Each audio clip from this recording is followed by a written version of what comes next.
Salam sepak bola, teman-teman netizen atau warganet yang saya hormati semuanya. Welcome back ke konten terbaru dari channel YouTube Triple B. Dan di konten terbaru hari ini, saya ingin memberikan analisa atau review dari pertandingan Asian Champions League 2 antara Lion City Sailors versus Persib Bandung yang berakhir untuk kemenangan Lion City Sailors dengan skor 3-2. Dengan hasil akhir ini, teman-teman, berarti Persib Bandung kalah untuk pertama kalinya di ACL 2 dan Lion City Sailors adalah tim pertama musim ini yang bisa mencetak 3 gol ke gawang Persib Bandung, karena sebelumnya maksimal Persib kebobolan 2 gol dalam satu pertandingan, apakah itu di pertandingan Liga Indonesia atau juga di pertandingan ACL 2, seperti di pertandingan sebelumnya Persib pada saat melawan Selangor FC yang mereka menang dengan skor 2-3. Tapi meskipun Persib Bandung kalah, untuk sementara ini Persib masih berada di posisi puncak klasmen grup G, meskipun poinnya sama dengan Bangkok United.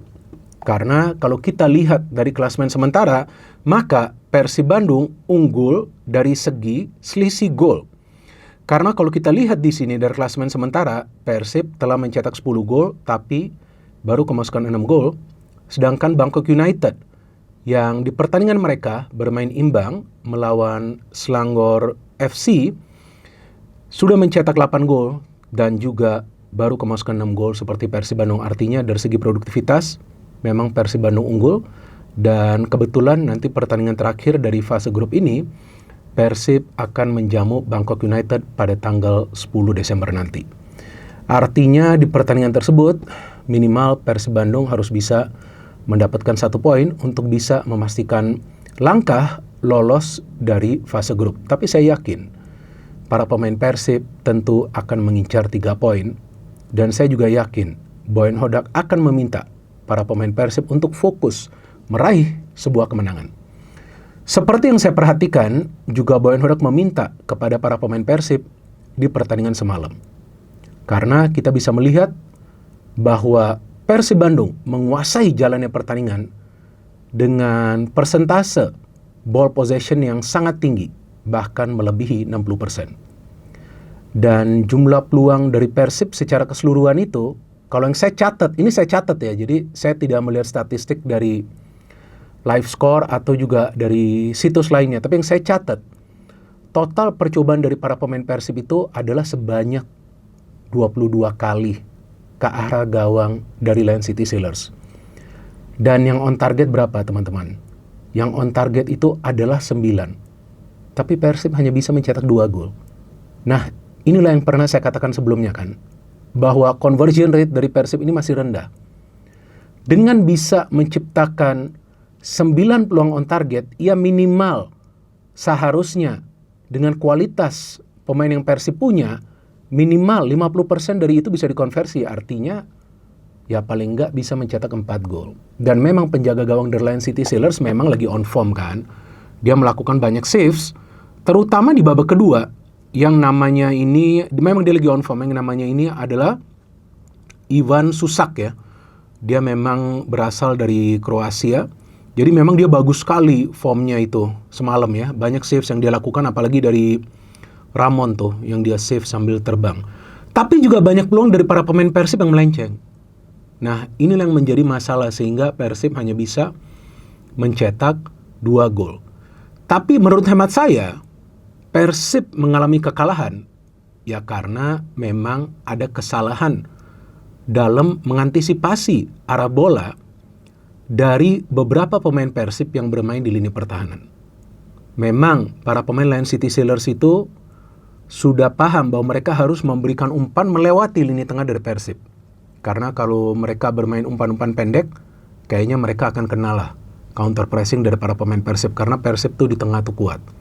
Jadi mereka pilih untuk memberikan direct passing atau ya long ball lah, melewati lini tengah dari Persib. Dan gol pertama yang mereka cetak itu dengan mengandalkan long ball itu berhasil. Karena Julio Cesar tidak bisa mengantisipasi bola dengan baik. Dan di sisi lainnya Teja Pakualam keluar, tapi tanggung juga dia keluar. Jadi pada saat penjaga gawang itu keluar, harus lebih berani, udah deketin aja itu bola dan pemain. Karena kalaupun ada benturan atau bertabrakan di mana penjaga gawang tidak menggunakan kakinya biasa penjaga gawang akan diberikan keuntungan, tapi itu agak tanggung. Sehingga pemain dari Lion City Sailors itu bisa mengangkat bola di atas di japa kolam dan membuka skor bagi Lion City Sailors di menit-menit awal. Padahal secara permainan Persib tuh mainnya menyerang. Dan saya pikir dari starting lineup gak ada yang aneh.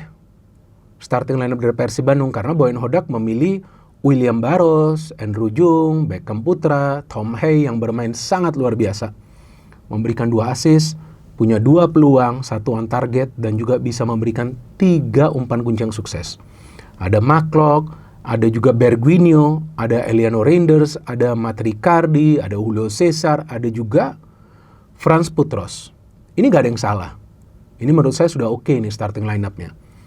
Tapi ketika kesalahan itu terjadi di lini pertahanan, ya itu tentu yang akan menyulitkan para pemain Persib untuk bisa mempertahankan keunggulan. Padahal kan terus Persib bisa mencetak gol. Ini gol yang cantik juga. Karena skema dari corner yang tidak bisa dibaca oleh para pemain Lion City Sailors kan, itu Tom Hay memberikan bola kepada Barros kasih lagi ke Tom Hay, dia memberikan bola ke tengah, ternyata tidak ada pemain dari Lion City Sailors yang mengawal Franz Putros. Ini gol yang bagus lah. Setelah itu Persib juga bisa menciptakan peluang dari Bergwinho, dari Tom Hay juga, dan Persib mendominasi jalannya pertandingan. Tapi saya agak bingung dengan wasit yang bertugas. Bukan artinya saya ingin mengatakan bahwa Persib dirugikan oleh wasit, karena setiap wasit itu punya sudut pandangnya tersendiri dalam mengambil keputusan. Karena saya melihat pemain dari Lion City Sailors yang namanya Diogo Costa ini melakukan banyak sekali pelanggaran, tapi aneh loh, dia gak mendapatkan kartu kuning 1 pun. Bingung saya, ini pemain yang kalau menurut hemat saya dalam tanda kutip nakal ini. Banyak pelanggaran yang dia lakukan dan banyak drama juga dari dia, tapi dia bebas loh, lolos dia dari kartu kuning. Dan hal kedua yang sebelumnya sudah pernah saya jelaskan di salah satu konten dari channel YouTube Triple B pada saat saya menganalisa sebuah pertandingan dari ACL 2, yaitu yang saya sayangkan di fase grup ini tidak ada teknologi video assistant referee, atau ya singkatannya itu adalah VAR. Karena kita lihat saja ada beberapa kejadian yang terjadi di atas lapangan yang jika ada tinjauan dari wasit yang berada di ruang VAR, mungkin juga keadaan bisa berubah itu dari jalannya pertandingan. Ada yang kita lihat handball dari pemain Lion City Sailors plus pelanggaran-pelanggaran yang mereka lakukan. Di babak kedua ada juga William Barros yang dilanggar, itu jelas sekali pelanggarannya. Dan gol kedua dari Lion City Sailors ini yang saya mau jelaskan, yang bola masuk. Nah ini berbau offside. Saya tidak ingin mengatakan offside, enggak, saya nggak tahu karena kalau ada VAR itu bisa kelihatan. Karena itu kan teknologi. Dan sebelumnya tapi Andrew Jung sudah mencetak gol. Ya, ini juga skema yang baik ketika Beckham memberikan bola kepada Tom Hay menyisir sektor sayap dan bisa mengangkat bola kepada Andrew Jung yang melakukan heading yang luar biasa. Jadi Andrew Jung ini bersama William Barros adalah joint top scorer bagi Persib di semua kompetisi. Sama-sama telah mencetak 7 gol, tapi bedanya memang Andrew Jung lebih produktif di ACL 2. Kemudian Lion City Sailors menyamakan kedudukan, tadi yang sudah saya katakan itu yang berbau offside ya. Pemain mereka ini pemain yang senior loh, pemain mereka loh, berusia 34 tahun. Syawal Anwar mencetak gol pada saat Franz Putros itu tidak bisa menghalau bola atau tidak bisa mengontrol bola. Nah, saya bingung. Sebelumnya Julio Cesar salah antisipasi, kemudian William, si Franz Putros gak bisa kontrol atau menghalau bola sehingga Anwar bisa mencetak gol. Oke lah, menyamakan kedudukan. Kemudian Boyan Hodak melakukan serangkaian pergantian pemain. Ini biasalah dia lakukan. Seperti Beckham Putra ditarik, Luciano dimainkan, Sadil ditarik keluar. Sadil dimainkan, ditarik keluar, Bergwinho, kemudian Bergwinho kelihatan sudah kelelahan itu. Dan Andrew Jung ditarik keluar, dimainkan Ramon. Memang banyak di antara teman-teman yang mengirimkan saya pesan di Instagram, kenapa Boyan Hodak menarik keluar Andrew Jung, memainkan Ramon. Sebetulnya ini bukan sesuatu yang baru. Sebelumnya juga dia lakukan hal ini. Jadi saya pikir tidak ada salahnya karena hanya Boyan Hodak yang paham apa yang perlu dia lakukan. Dan Ramon memang belum mencetak gol, tapi dalam cara dia link up, dalam cara dia menghubungkan sektor sayap atau lini tengah ke depan itu bagus. Apalagi dia punya fisik yang kuat dan dia bahkan mendapatkan satu peluang untuk mencetak gol. Jadi hanya tinggal soal finishing. Tapi yang saya melihat permainan dari Luciano ini sih, wah beda banget ya. Gak ngerti kenapa ini pemainnya. Bahkan dia tuh punya peluang untuk mencetak gol. Aduh, syutingnya bisa melenceng gitu. Saya gak ngelihat dia memberikan tekanan yang berarti kepada para pemain Lion City Sailors. Sadil Ramdhani bagus, kerja keras, beberapa kali dia memberikan umpan-umpan yang berbahaya. Tapi kemudian dari sebuah proses counter attack, Lion City Sailors bisa mencetak gol. Ini yang saya kaget lagi. Sudah 2 kali kesalahan di lini pertahanan dalam mengantisipasi bola ya. Pada saat bola masuk ke ruang pertahanan Persib. Ini kemudian Lopez, pemain dari Lion City Sailors tuh bisa dapat bola ketika ada long ball dari belakang. Kan long ball nih Lion City Sailors main. Dan kali ini Matricardi yang tidak bisa menghalau bola dan sedikit terlambat berlari. Sehingga Lopez ini bisa menyelesaikan peluang yang dia dapat. 3-2, saya pikir bukan tidak mungkin Persib bisa saja menyamakan kedudukan. Karena Persib mainnya bagus banget. Untuk menyerang. Ya kan di belakang saja nih mereka sering lengah. Dan kemudian Maklok ditarik keluar, oke, memainkan pemain yang lebih menyerang. Betul kan ofensif, William Marsilio. Tapi saya pikir William Marsilio ini juga tidak memberikan dampak apapun dalam permainan Persib. Ada satu momen dia dapat bola, dia shooting melayang. Ada satu momen dia dapat bola, passingnya juga gak akurat. Barba masuk menggantikan Frans Putros, mungkin juga ini rotasi untuk penyegaran. Barba juga mainnya baik. Tapi saya melihat dari pemain-pemain yang masuk di babak kedua ini, tidak semua pemain bisa change the game, tidak bisa memberikan kontribusi gitu, yang berarti. Karena biasanya pemain yang masuk dari bangku cadangan itu bisa merubah cara bermain Persib dan ya kalau gak memberikan kontribusi paling tidak mainnya rapi. Tapi tidak semua pemain bisa lakukan itu. Maka itu saya juga tidak kaget ketika di sesi konferensi pers setelah pertandingan Boyan Horu juga mengatakan bahwa dia tidak senang dengan pemain-pemain yang dia mainkan dari bangku cadangan di babak kedua. Bahkan dia sampai mengatakan bahwa beberapa pemain tidak akan bermain lagi bagi Persib. Nah, saya nggak tahu nih, tidak akan bermain lagi, apakah itu di ACL 2, atau memang tidak akan bermain bahkan di Liga Indonesia. Nah, ini saya belum tahu juga. Tapi tampak dia kecewa banget. Karena sebetulnya pemain-pemain yang dimainkan dari bangku cadangan itu harus lebih baik lagi memberikan kontribusi. Minimal jangan banyak kesalahan dalam passing atau shooting-shooting yang melayang gitu, atau shooting-shooting yang melenceng. Karena mereka kan masuk dengan kebugaran 100% gitu daripada pemain-pemain yang bermain dari awal. Dan juga dia mengatakan bahwa ketika timnya sudah bisa mencetak 2 gol away tapi kemasukan 3 gol, memang ada yang salah dalam cara bertahan. Dan memang itu yang terjadi, kita semua melihat. Tapi ini baru pertama kali saya melihat Boyan Hodak tuh begitu kecewa dengan beberapa pemain yang main di pertandingan semalam. Artinya, ya memang dia paham seharusnya timnya tuh minimal bisa mendapatkan 1 poin. Seandainya pemain-pemain yang masuk dari bangku cadangan itu semuanya itu bisa bermain rapi, tapi kan faktanya tidak. Dan menurut hemat saya Persib ini kalah ya karena memang ada kesalahan dari para pemain mereka yang memberikan kesempatan kepada para pemain tim lawan untuk mencetak gol. Kedua, karena kesulitan mereka melakukan finishing.